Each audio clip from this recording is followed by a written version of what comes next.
संपर्क करें। जिसका फोटो इत्यादि नहीं दिखाई दे रहा वो भी भर्ती बोर्ड के हेल्पलाइन पर संपर्क करें। अब एक क्वेश्चन आप सभी का बहुत ज्यादा मैं कमेंट्स में देख रहा था, सर नॉर्मलाइजेशन क्या है, नॉर्मलाइजेशन कितना होगा, किसको फायदा।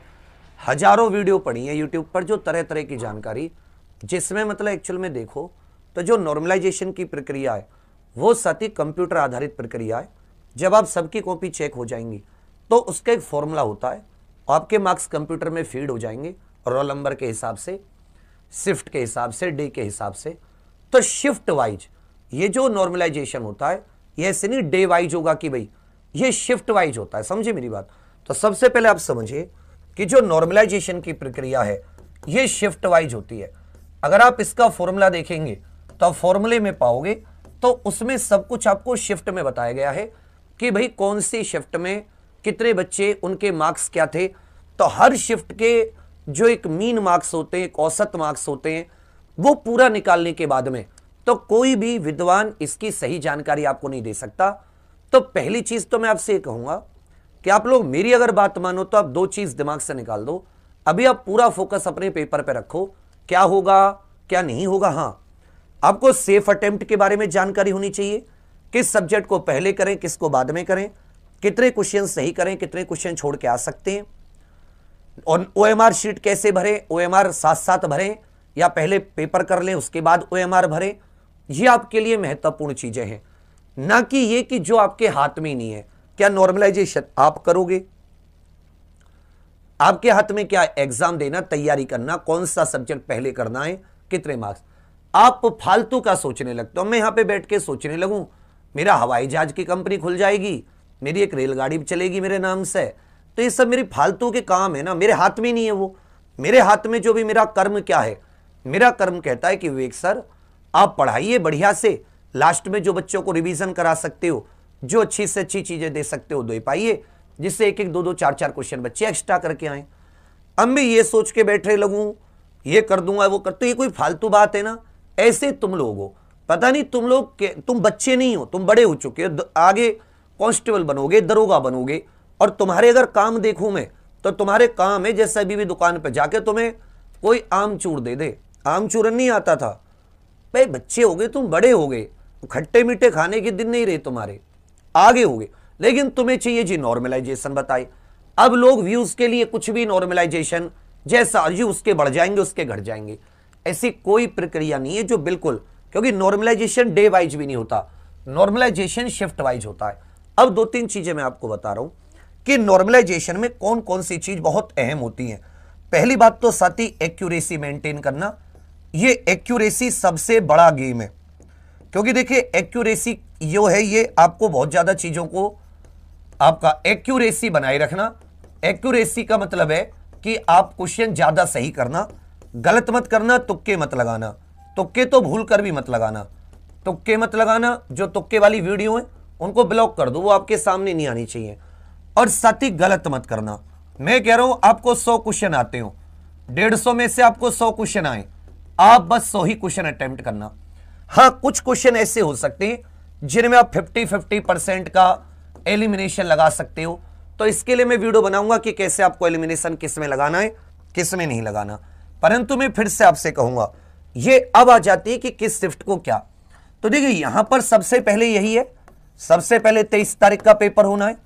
देखो एक बात मैं आपको बताऊं, पेपर पैटर्न 10 की 10 शिफ्ट का पेपर पैटर्न सेम रहेगा। 10 की 10 शिफ्ट का पेपर पैटर्न सेम रहेगा, पेपर पैटर्न सेम, कुछ पेपर पैटर्न नहीं बदलेगा। 10 की 10 शिफ्ट का पेपर पैटर्न सेम रहेगा, वही सब्जेक्ट, वही सिलेबस की हेडिंग, उन्हीं से सीधे सीधे क्वेश्चन। ऐसा नहीं कि वो पेपर का पैटर्न सिलेबस बदल देगा, सिलेबस से बाहर कुछ नहीं आएगा, पेपर का पैटर्न सेम टू सेम रहेगा। तो ये वाले जो बच्चे होते हैं इनका सबसे पहले होता है, और बाद में सारे बच्चों को पता चलता रहता है कि अच्छा इस प्रकार का पैटर्न है। तो थोड़ा थोड़ा डिफिकल्टी लेवल जो है वो कठिनाई का स्तर भी बढ़ता रहता है। कठिनाई का मतलब स्तर थोड़ा सा बढ़ता है, बहुत थोड़ा सा बढ़ेगा, बहुत थोड़ा सा बढ़ेगा। मतलब ऐसे नहीं कि 31 का पेपर बिल्कुल ऐसा आ जाएगा आउट ऑफ सिलेबस, बहुत थोड़ा सा बढ़ता है, एकदम थोड़ा सा। बहुत थोड़े का मतलब है कि अगर इनके मान लो 10 सवाल हार्ड आए, 10 सवाल कठिन आए, तो आपके ज्यादा से ज्यादा 12 कठिन आ सकते हैं।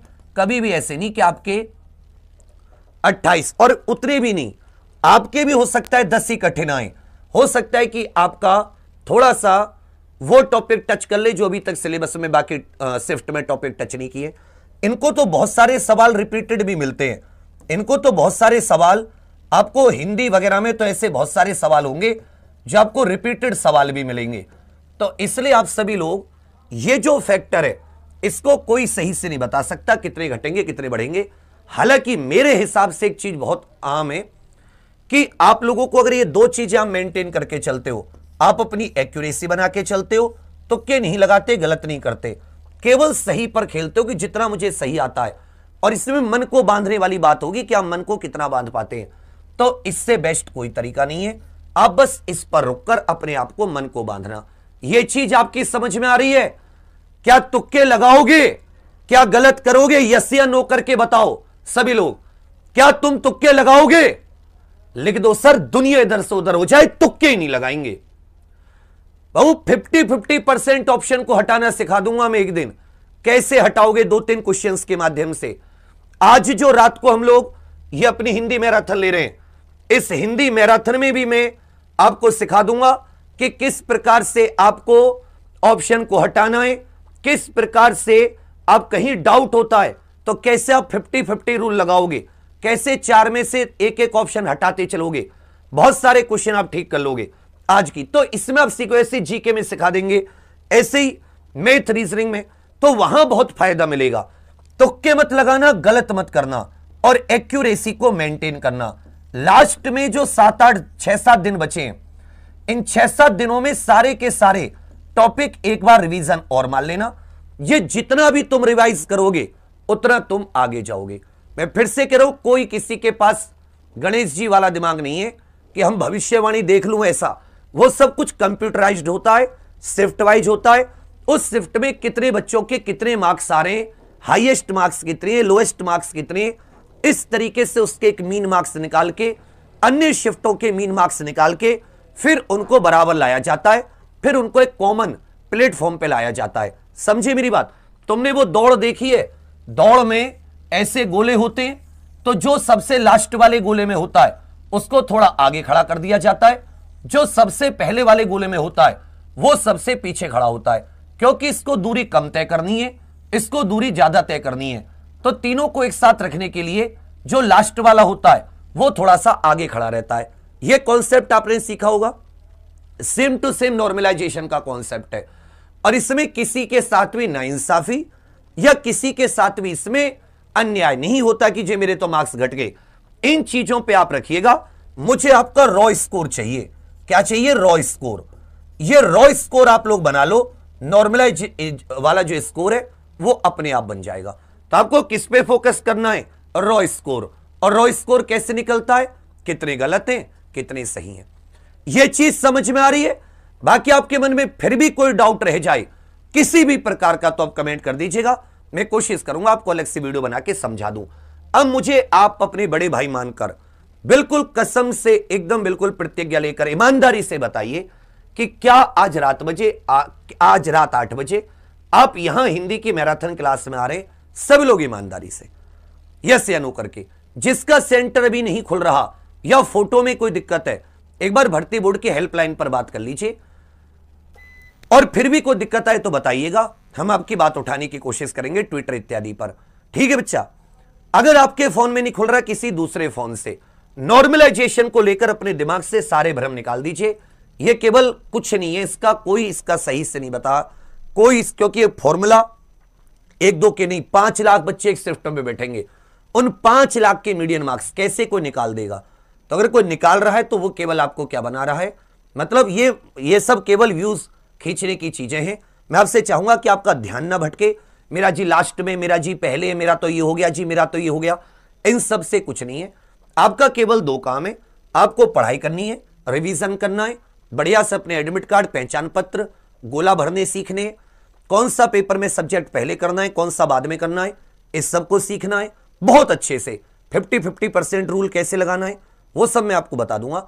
आप लोग जो आपके हाथ में वो कीजिए, जो आपके हाथ में नहीं। और देखो 80-90% लोगों की बता रहा हूं जो एग्जाम निकालते हैं, उनमें 90% प्लस लोग ऐसे होते हैं जो मेहनती होते हैं। उन्हें कोई इससे कोई फर्क नहीं पड़ता। तैयारी बढ़िया है, रॉ मार्क्स अच्छे होते हैं, नंबर आता है। जो फालतू होते हैं ना, जिसकी तैयारी नॉर्मलाइजेशन में मेरा क्या हो जाए, रॉ मार्क्स तो उससे बन नहीं रहे, नॉर्मलाइजेशन की तुझे टेंशन है। अजय मुझे 30 नंबर नॉर्मलाइजेशन में मिल जाएंगे, तेरा पेपर बिना पेपर कराए तेरा सिलेक्शन करा दूं, ये कह दो जी इसको सबका नॉर्मलाइजेशन दे दो, सबसे अच्छा तो वही होगा। अरे टंपू हो क्या, जाके मस्त तैयारी करके पेपर दे के आओ ना। रॉ मार्क्स से मतलब है, रॉ मार्क्स तुन्नम खान होंगे, खींच के रॉ मार्क्स को टांग दो ऊपर, 300 में से 250, कोई माइका लाल तुम्हें रोक दे, नंबर लाओगे, फिर कहोगे सर ऐसे कह रहे हो, और बात करोगे मतलब वहां की दुनिया भर की। ऐसे थोड़ी ना चलता है। तो सभी साथी रात 8 बजे जरूर मिलिएगा, आपको बहुत बढ़िया सी क्लास कराऊंगा, उसका लिंक मैंने यहीं लगा रखा है, अब सीधे जा सकते हैं। 2 मिनट पहले आ जाना, लेट मत, अपना रिचार्ज ज्यादा करा लेना, आज मत रोना कि आज रिचार्ज नहीं है, अभी बहुत लड़ाइयां लड़नी है, ठीक है। तो साथ देना, अगर नहीं दिया मैं फिर भी दूंगा, मैं तुम्हारे जैसा नहीं बन सकता कंप्यूटर। वो होती ना प्रकृति होती है, और प्रकृति में क्या होता है कि अब चाहे दिन कैसे भी हो, तो तुमने कभी शेर को घास खाते नहीं देखा होगा। तो मेरी प्रकृति है कि मैं स्टूडेंट के साथ खड़ा रहूंगा।